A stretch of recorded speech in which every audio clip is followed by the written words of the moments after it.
James is the president of the Olivia Group. He is young, handsome, and worth over 100 million. Countless beauties dream of having an affair with him. However, he shows no interest in them. His hardened eyes are filled with only me. Outsiders say that I have finally made it through all the hardships. Only I know that he has always been waiting for someone. The love of his life. But that person is not me. It was July, and the summer was scorching. James' mother had been pressing us lately. She asked the maid to bring a decoction made from some unknown folk recipe. In the past, in order to have a child with James, I would have drunk the foul-smelling decoction without hesitation. But now, just the sight of it made me feel nauseous. James and I had been in a relationship for 4 years in college and had 3 years of married life. I accompanied him from having nothing to becoming a new business tycoon. Professionally, we are an indestructible partnership. Personally, we are an affectionate and loving couple. There are legends about us in the industry. Even the gifts from our partner companies are jade-carved branches of love-bound twigs symbolizing an affectionate couple. Before yesterday, I thought so too. Until last night. After drinking the fertility-promoting medicine sent by James' mother, I felt so flustered that I couldn't sleep. I saw the words James, I'm back flash across James' phone screen. I, who had always been full of confidence in James, somehow opened the chat history. The chat between the two started 4 years ago. It was the girl who took the initiative to add James. James, long time no see. I heard you have a new girlfriend. She's a very beautiful girl. Congratulations. James, I heard you got married. Wish you happiness. I heard you earned your first pot of gold in your business. That's amazing. At first, James was cold-hearted, and most of the time, it was the girl who took the initiative to start the conversation. Until last September. The girl typed in a hurry. James, I had a car accident. Where are you? I'm so scared. After a few minutes, came James' reply. With an unreadable tone. Where are you? Seeing this, my heart tightened. I remembered that last September was our wedding anniversary. I invited many business partners, relatives, and friends to celebrate. Just before going on stage, James suddenly said that his friend abroad had a car accident and he had to go and take care of it. Then he left me in a hurry. I wanted to stop him. But I could only see his panicked back. I forced myself to go on stage. The puzzled eyes of the people below seemed to be able to skin me alive. That was the first time James, who had always been obedient to me, made me embarrassed. Later, I wasn't without doubts. But his good friend William made jokes, and diverted my attention. So it was this girl. James was so eager to see her that he didn't care about my feelings. By now, I was too scared to look further. My hands were shaking, and my whole body felt like it was in an ice cellar. I pinched my thigh hard, trying my best to calm myself down, and continued scrolling. Since September, the chat between the two has become more frequent. The girl would proudly show off her artworks to him, and James would give concise but serious comments. On the girl's birthday, James would travel across the country to date her and give her carefully prepared gifts. By this point, I was already sobbing. I turned to look at James, who was sleeping soundly in bed. For the first time, I found his handsome face so repulsive. Everyone knows that James spoils me rotten. He seems to be willing to show me his heart. When we were freshmen, he wasn't well off. In order to save money to buy me a gift, he took on 3 part-time jobs. After a month, he became extremely thin. When I had a stomachache during my period, he ran through 3 streets in the middle of the night in the rain to buy me painkillers. When I wanted to eat the snow-covered bean paste from my hometown, his hands were splashed with oil several times while making this dish for me. When we graduated from college, he secretly bought a diamond ring and proposed to me on the playground where the catkins were flying. I was so moved that I burst into tears and nodded under the blessings of our classmates. That this James, who was so good to me and loved me, betrayed me. My heart was bleeding. Coming back to my senses, I refused the decoction the maid handed me. At this time, James' mother came downstairs in her pajamas. Seeing that I didn't drink the medicine, her face darkened. Olivia, you and James have been married for 3 years and still have no children. Listen to Mom, this is for your own good. Don't you want to have a lovely child with James? This again. At first, I believed James' mother's words. I went for checkups, drank Chinese herbal medicine, and tried folk recipes, all for the sake of having a child with James. As a result, I suffered a lot but with no effect. The most terrifying thing was that I was actually going to continue like this in the past. 3 years of married life had smoothed out my edges and killed the once unrestrained Olivia. What was left was a domesticated, selfless Olivia. I was suddenly shocked. Mom, maybe James should go for a checkup. James' mother suddenly became like an enraged lioness, saying harshly, Olivia, I really didn't expect you to be such a woman. What could be wrong with James? You're really too selfish, making up such an excuse just to avoid drinking the medicine. Then came a barely audible whisper. She's really not as good as Sophia. My heart skipped a beat. Sophia? The nickname of the girl who had an ambiguous relationship with James was Sophia. I suddenly realized that they all knew. James' mother knew about Sophia and James' friend William also knew. They just treated me like a fool, looking down on me as I was being played by James. Reality slapped me hard. I treated them with sincerity, but all I got were ingrates. James' mother, William, and James were all the same. The creak of the door opening dispelled the tense atmosphere in the room. James was wearing a straight royal blue suit, with deep-set eyes and a radiant face. Seeing the decoction in the maid's hand, he frowned in understanding. Mom, I said it. Don't give these to Olivia. James' mother changed her arrogant attitude in front of me and smiled amiably. Oh, it's just for tonifying your bodies. If you don't like it, it doesn't matter. James ignored her and walked quickly towards me, gently hugging me. His cold eyes softened. Olivia, did you miss me? I bought your favorite mung bean cakes. His amber eyes were sincere and full of anticipation. He looked like a puppy begging for mercy. Look. He's such a hateful person. He doesn't love me but still tries to please me. Nestled in his broad and warm embrace, I felt as if I was in the depths of winter with cold hands and feet. At night, he hugged me from behind and kissed my neck. I reached out to stop him and asked him with a bit of desperation. James, I miss home. Can you go back to Northeast China with me tomorrow to see my parents?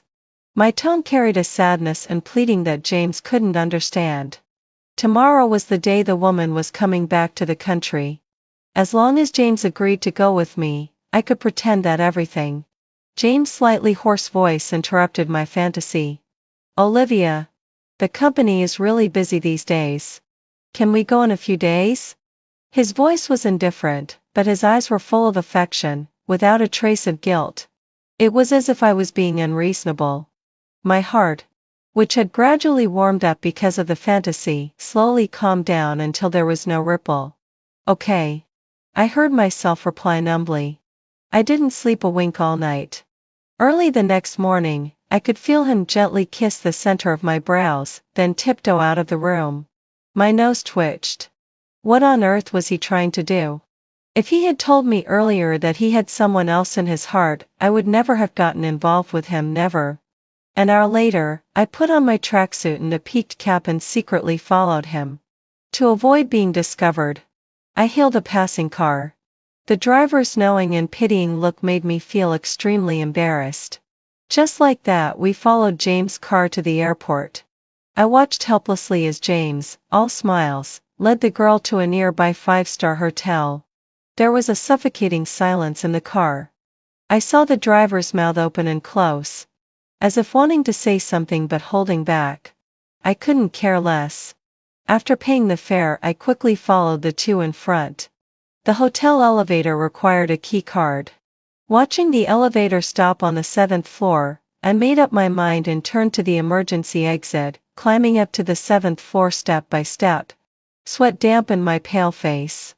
I leaned awkwardly against the door of the stairwell, watching from afar as James passionately kissed the girl, opened the door, and finally the door slammed shut. I don't know if it was because the hotel air conditioner was set to low.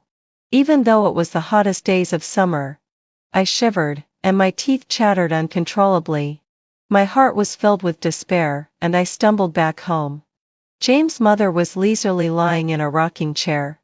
Seeing me come back, she quickly reminded me, "Olivia, don't forget to drink the medicine. It's more effective when it's hot. I also made an appointment for you to have acupuncture in the afternoon. Don't forget to go." I hadn't eaten breakfast since I woke up. My stomach was empty. I rummaged around but couldn't find anything to eat except the decoction. Hearing her words, thinking of the bitter and unpalatable decoction and the stinging pain of the thin silver needles piercing my skin, a sudden burst of anger welled up inside me. All that was left in my heart was hatred for this mother-son pair. I didn't answer her. Instead, I went to the storage room to find a handy axe, then went back to the kitchen and smashed it hard at the clay pot containing the medicine. Accompanied by the crackling sound of the clay pot breaking, the medicinal juice in the pot splashed everywhere. Looking at the mess on the floor, I felt a sense of satisfaction. For James' sake, I had endured the nausea and been submissive to James' mother. But now, I didn't want to endure it anymore. Hearing the breaking sound, James' mother turned her head in disbelief and looked at me. "Olivia, you're really crazy," I sneered. There was more crazy stuff to come. I picked up the axe and walked to the storage room at the end of the second floor. This was a forbidden area in James' house. James was extremely gentle to me, but he just wouldn't let me enter this room. In the past, I respected and trusted him. But now he had made my trust in him so worthless.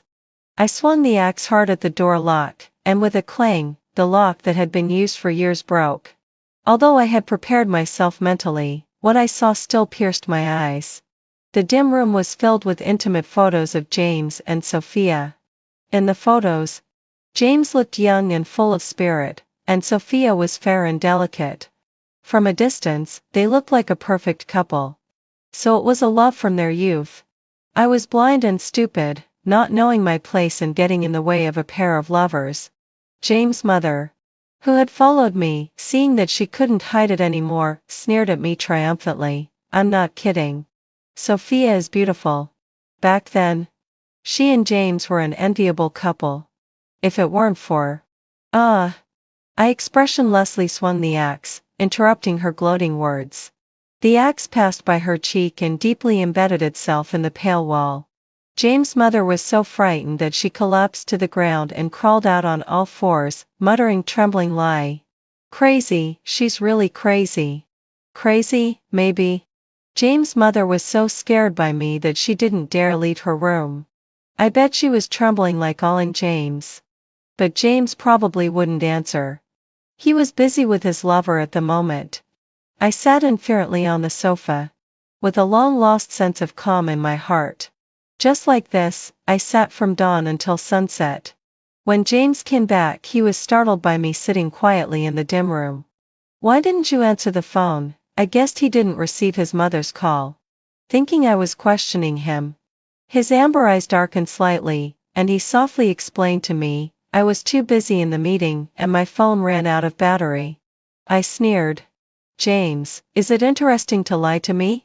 Seeing that he was still pretending, I simply laid it all out. "The five-star hotel is quite comfortable, right? The view on the 7th floor is nice." His face instantly lost its color. And his Adam's apple bobbed.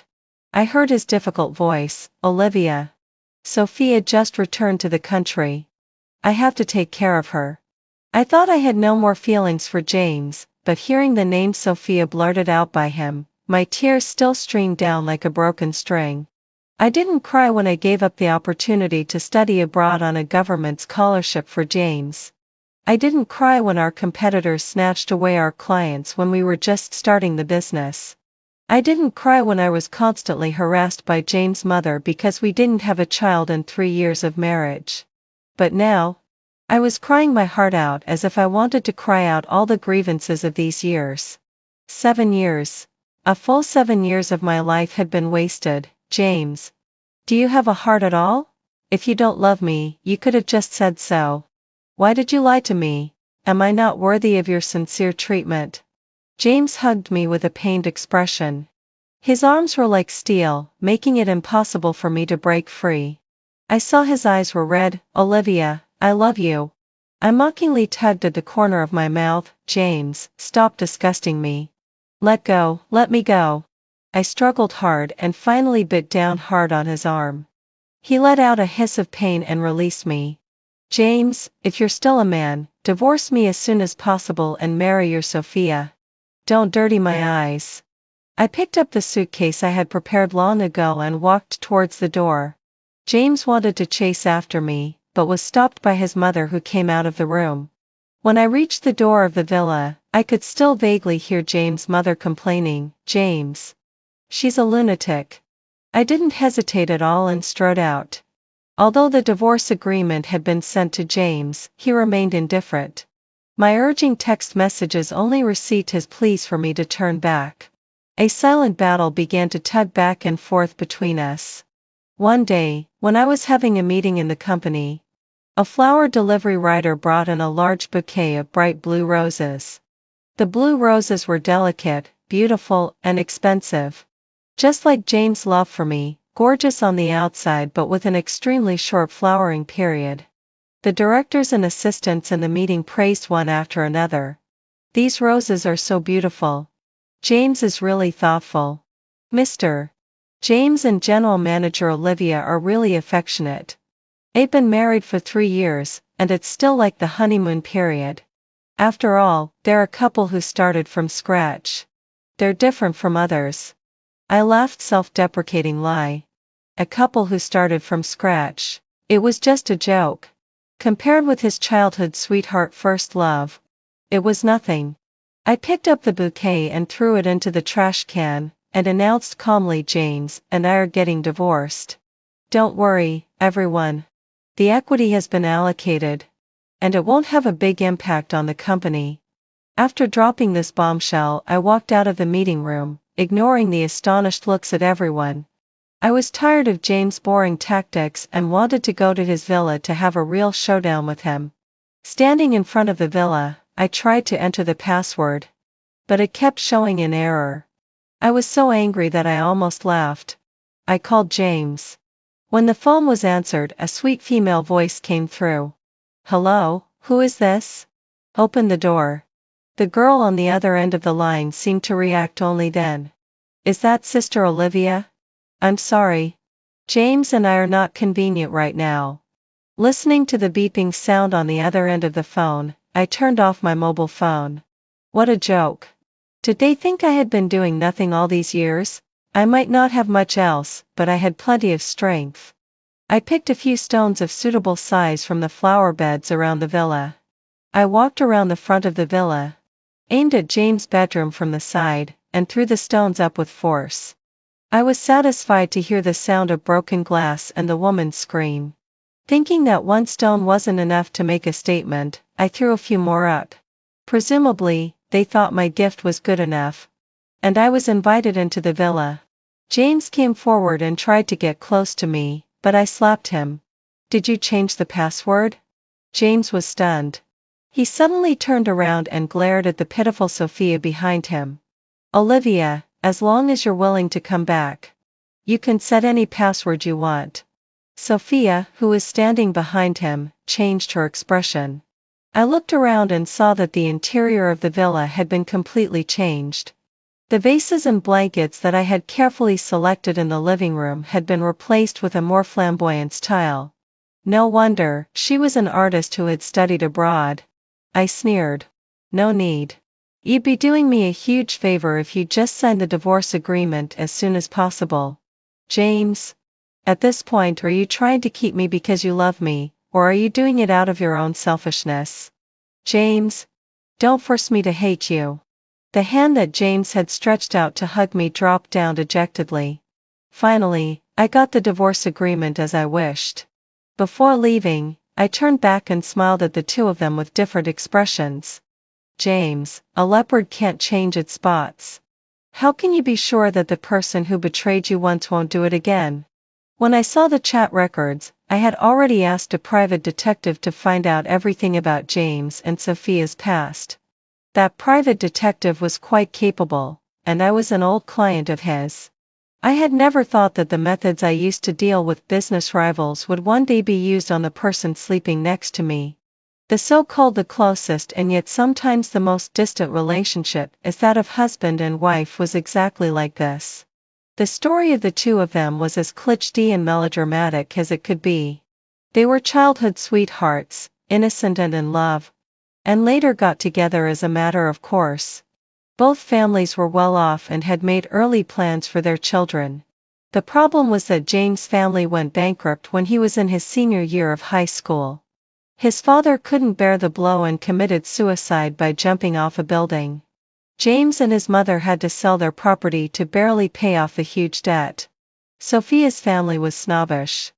They called off the engagement on the spot and sent Sophia abroad. Whether Sophia was willing or not, no one knew.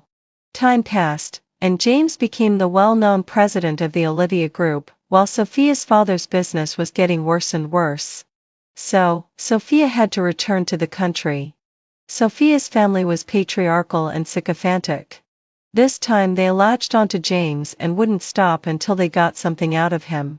But all of this had nothing to do with me anymore. I resigned from my position as the vice president of the Olivia Group, sold my shares, and went back to my hometown with a large sum of money. I would just stand by and watch as his empire rose and fell. In the golden September, I returned to my hometown where I was born and raised. Time seemed to flow especially slowly in the small county in northeast China. I didn't tell my parents and just carried my suitcase back to the village. My father, who was slaughtering a pig, was so shocked to see me that he dropped the meat-cutting knife in his hand. My mother came up and asked me, "Olivia, why didn't James come back with you?" In front of my closest family, I finally didn't have to pretend to be strong.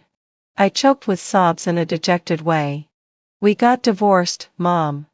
James cheated on me." My father was so angry that he picked up the knife and wanted to teach James a lesson. But I stopped him. My mother gently stroked my hair and told me to stay here and rest for a few days.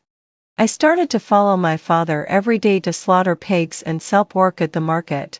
When I was young and naive, I used to dislike my father's rough job. But it was the years of constantly slaughtering and carrying pigs that gave me more strength than ordinary people and protected me from being bullied during my years of making a living away from home. When I was young, I was so ambitious that I just wanted to make money and prove myself. But when I finally had everything under control, I fell in love with the simple rural life filled with the sounds of chickens and dogs. When my life was gradually becoming leisurely and stable, a luxurious Bentley made a high-profile entrance into the village. More precisely, it stopped in front of my house. A tough and handsome man got out of the car. When he smiled, there was a dimple on his cheek. As soon as he saw me, he held my hand tightly as if we were long-lost relatives. "Are you Vice General Manager Olivia? I've heard so much about you." His slick tone made me dislike him. I already had a pretty good idea of what he wanted. Since my teenage years, I had been competitive and always wanted to be the best at everything. After graduating from a prestigious university, even when starting a business, I wasn't willing to be just James' sidekick. James was a computer genius, but didn't understand the ways of the world. I single-handedly took on half of the work in the planning department of the Olivia Group, held half of the company's client resources, and was also on good terms with the key people in the R&D department. In the few days since I returned home, many competitors of the Olivia Group had contacted me, trying to poach me. I had no intention of kicking James when he was down, so I refused them. "I know what you're trying to do, but I won't agree. Please leave." The man blocked my way. "I'm not one of those who are after the client resources in your hands. I value General Manager Olivia's abilities. I've heard about General Manager Olivia's past achievements and really admire you. Now our company is still developing. If I'm lucky enough to have your appreciation, I'm willing to offer 3 of the company's shares." Our company may have some overlapping business with the Olivia Group, but not completely. It won't pose a threat to the Olivia Group. Perhaps his sincere eyes reminded me of James when I first met him. I was moved by him. I said goodbye to my parents and returned to a busy life. Every day, I was out early and back late, which made me feel like I was back in the early days of starting a business. A group of energetic young people were racing against time, regardless of anything. On the day when our company's products sold extremely well, I saw the news of the remarriage of the president of the Olivia Group on my phone. The bride was, as expected, Sophia. Unconsciously, the words that James' mother had once said, "She's really not as good as Sophia," came to my mind. I snorted, thinking with a bit of anticipation and a bit of schadenfreude about how the mother-in-law and daughter-in-law relationship between James' mother and Sophia would be. Perhaps even God couldn't stand Sophia. A few days later, I received complaints from several former colleagues in the Olivia Group whom I was familiar with. James is really crazy. He made Sophia, who knows nothing, the deputy manager of the planning department. Sophia makes decisions without thinking and has offended many old clients. The general manager has to soothe the clients and deal with Sophia at the same time. He's totally overwhelmed. The whole company is in chaos. I smiled, then told the Human Resources Department of our company to post more recruitment information recently and offer better treatment. Since our company was in an upward developing stage, we would accept as many experienced old employees as possible. I had said that I wouldn't actively poach employees from James, but I couldn't stop people from jumping ship on their own initiative. Sure enough, a month later, I saw many familiar faces in the company, including the capable former general manager of the planning department of the Olivia Group. I saw James again at my promotion party. Due to my outstanding abilities and sharp insights, I lead the company to make correct decisions on many occasions. As a result, the company's board of directors promoted me to president during a meeting, which was one level higher than my position in the Olivia Group. I invited all the company's employees to the largest local gathering and team-building venue to celebrate. Halfway through, I went to the restroom to wash my hands and heard a familiar deep voice. I said, "My mom is a bit sensitive. Don't make her angry. Drink the medicine when she asks you to." It was James. I hadn't seen him for a long time and he looked much haggard. I heard that not only did Sophia enter the company, but she also wanted to arrange a position for her younger brother. The two of them caused chaos in the company, which led to many employees resigning and the company's revenue declining. No wonder he was so stressed. Just from his tone, it seemed that Sophia had had quite a few quarrels with James' mother at home. I was about to leave when I suddenly met James' eyes. His once bright peach-shaped eyes were now full of bloodshot. Seeing me, his eyes lit up with joy. "Olivia, it's you. Long time no see. How have you been recently? I miss you so much." As he spoke, he approached me, seemingly wanting to hug me. I picked up the mop beside me and pushed him aside. "James, you're a married man now. Please stay away from me. You disgust me." James looked at me in disbelief. At this moment, a clear voice came from behind me. "Olivia is now the president of Cada Group. Mr. James really isn't worthy of her." It was Julian, the man who came to the village to find me. I later learned that he was one of the directors of Cada. James' face darkened. "Who are you, her new boyfriend? What right do you have to speak?" Julian found it a bit funny and winked at me. "I'm Olivia's fiancé. I warn you to stay away from her." He emphasized the word fiancé, which made James' face turn livid. Subsequently, I took Julian's arm and walked into the hall without looking back to see what expression James had. After walking a distance, I let go of Julian's arm, smiled sweetly, and thanked him. Perhaps because I was far away from the harm of James' mother's folk remedies. Or perhaps because of my successful career, my already beautiful face was even more radiant. Julian was momentarily dazzled. "Maybe you can hold my arm all the time, if you'd like." After that night, Julian seemed to have a sudden change and started to pursue me crazily. I was grateful to Julian for saving me from my depression. But I still didn't want to have an office romance again. Although I didn't want to admit it, James had really hurt me deeply. Olivia, I'm not James, and you're not the person you used to be. Give me a chance to prove myself. Say goodbye to your past self formally. I agreed to him. And he didn't disappoint me. He gave me a full sense of security. His love might not be as passionate as James, but it was like the spring rain, quietly and subtly influencing me. A year later, we held an engagement ceremony. When Julianne nervously put the engagement ring on me, there was a burst of applause from the audience, including both our parents and the company's employees. We were blessed. This reminded me of my wedding with James. James' mother claimed to be unwell and absent from the ceremony, which made me lose face. At that time, some media even reported that it was an unblessed marriage. Thinking about it now, it was absurd and ridiculous. Speak of the devil. And he appears. After the engagement, I saw James and Sophia, who came uninvited. James looked even more haggard. He stared at me with a pale face, saying nothing. Sophia, on the other hand, said to me triumphantly, "Sister Olivia, I'm pregnant with James' child. And you're engaged too. It's really a double celebration, isn't it?" I've always been straightforward with such annoying people, for fear that her small-brained mind couldn't understand me. "Who's celebrating with you? Did I invite you? Get out." The security guards who heard the commotion rudely drove them out.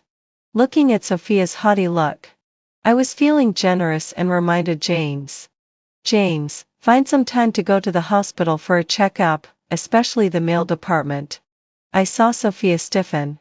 James looked at me angrily, and the surrounding guests, thinking I was humiliating James, politely burst into laughter. I shook my head and was led by Julian to toast Julian's parents.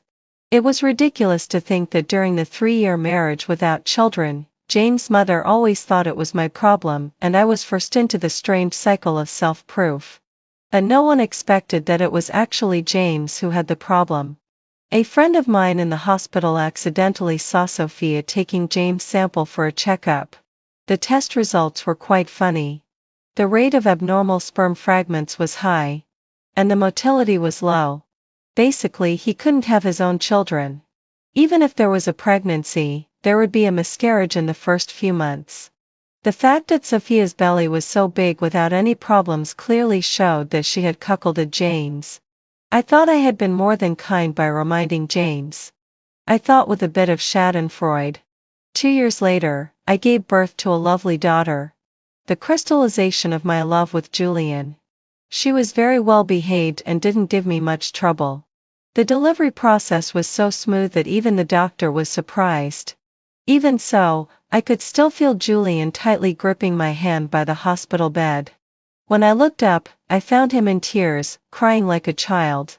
No more births. Never again. The next day, he made an appointment for a vasectomy. On the day I was discharged from the hospital, Julian's mother held a grand welcome ceremony for me. Not many people were invited, only both parents and close friends were present. Julian's mother knew about Julian's vasectomy and nodded in approval. His father had a vasectomy long ago. We don't believe in the old saying that many children bring more blessings. We just want one little princess and spoil her however we want. I know she is deliberately trying to comfort me, fearing that I might have a grudge in my heart. I was touched by her delicate thoughtfulness and gently hugged her, feeling her warm embrace. We named our daughter Luna. When Luna was 1 month old, Julian's family held a grand full moon banquet. During the guests' casual gossip, I learned about James' current situation. He was doing very badly. Last year, Sophia gave birth, but the baby was born deformed. James finally couldn't help but suspect and went to the hospital for a checkup. He also did a paternity test with the baby. The results made him collapse. He was infertile, and the child wasn't his. Under his questioning, Sophia finally confessed everything. The child was actually his cousin's. Since Sophia found out that James couldn't have children, in order to secure her position and avoid being tormented by James' mother's medicine, she secretly got together with James' cousin, trying to have a child secretly. The ridiculous thing was that there was a genetic problem in James' mother's family, and the child born was a deformed one. James was devastated. He beat Sophia, who was still in the confinement period, and then divorced her. He also kicked his cousin and Sophia's younger brother, who were working in the Olivia group, out of the company. He also became estranged from his mother. Unexpectedly, before leaving, his cousin stole the core information of the Olivia group and sold it to the company's competitor. The business world is like a battlefield. With the leakage of the core information of the Olivia group, the rival companies, like jackals that smelled blood, dragged down the already struggling Olivia group. The day Luna was born was the day the Olivia group announced its bankruptcy. A business myth ended in James' hands. I wasn't surprised at all. It was exactly what I had expected. Just like what I said to James back then. Those who betray will eventually be betrayed. What goes around comes around. I thought I would never have any contact with James again. Until Luna was 4 years old, I took her to play in a nearby park and accidentally saw a familiar face. It was James. After so many years, the once high-spirited look on his handsome face was gone, leaving only dejection and disappointment. His once muscular body had also lost its shape due to long-term alcoholism. He probably tittied himself up specially to see me. I looked at him warily, worried that he might harm Luna. He gave a bitter smile. "Olivia, don't be afraid of me. I'm sorry. I couldn't hold on to the Olivia group." Although the collapse of the Olivia group gave me a sense of satisfaction, after all, I had once regarded it as my own child. In the dead of night, I couldn't help but feel a bit disappointed. But I didn't show it. You don't need to feel guilty. That was your company. The person you've always let down is yourself. James didn't deny it. He asked me with a hint of pleading. "Olivia, can you forgive me? I know I was wrong. I shouldn't have cheated. The one I've always liked in my heart is." I covered Luna's ears and sternly stopped him. "That's enough, James. I have no interest in who you like or love. Stop pestering me. It's all your own doing to end up like this." He looked at me dejectedly, like a dog. When we were in love, I thought he was extremely cute, but now I just find him extremely boring. I led Luna and was about to walk back. I heard James' voice from behind. "Olivia, I'm leaving today. Be happy and always be joyful." But like when I left James' house back then, I kept walking forward without looking back. Not long after, news came that James had driven Sophia and his cousin off a cliff, resulting in their deaths. When they were rescued, all three had no signs of life. This incident made big news locally, and countless media rushed to report the love-hate relationship among them. It was said that James' mother's younger brother and Sophia's family kept making a scene every day, demanding compensation from James' mother. James' mother had no choice but to flee to a foreign place incognito. Only then did I suddenly realize that the goodbye James said to me that day was a final farewell. I didn't know how to face this matter, so I simply buried it together with the gifts James had given me in the past in the back garden, never to see the light of day again. Another midsummer came. My story with James started in midsummer and also ended in midsummer. In the distance, there were the sounds of birds and the fragrance of flowers.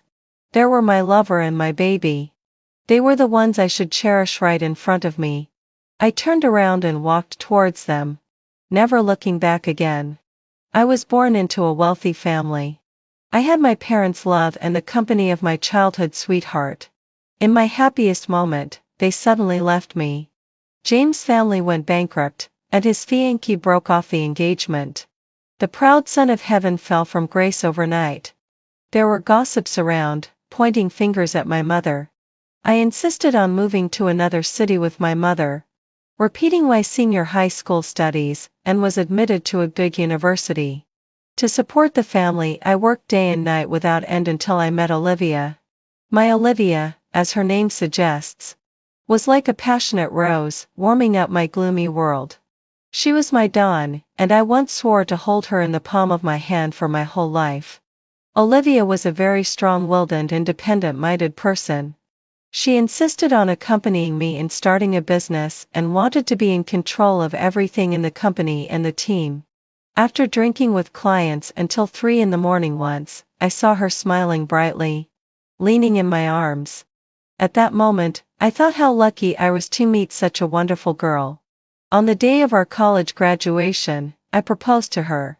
When I saw tears streaming down her cheeks, I panicked and wiped away her tears, vowing never to make her cry for me again. I broke my promise. Sophia somehow got in touch with me. I had no intention of chatting with her. But when she told me she had a car accident, I somehow left Olivia behind. I felt guilty, but I couldn't help myself. As the saying goes, the truth will out. Olivia found out the truth. I saw tears welling up in her eyes, and her clear-cut eyes were filled with hatred for me. I was scared and begged her not to leave, but she didn't look back at me even once. Sophia got in touch with my mother behind my back, emptied the house and replaced everything with new decorations. I flew into a rage at them, but I could no longer find any traces of Olivia's existence. Olivia saw all this and coldly proposed a divorce. I no longer had any reason to hold her back. My heart was filled with despair, and I married Sophia. After that, Sophia got pregnant. I thought I could finally have a child of my own. But in the end, I found out I was like a joke. The company went bankrupt, and I moved to another city to work for others. In the dead of night, my hatred for Sophia and my cousin kept growing. I knew it was time to make an end. There were legends about us in the industry.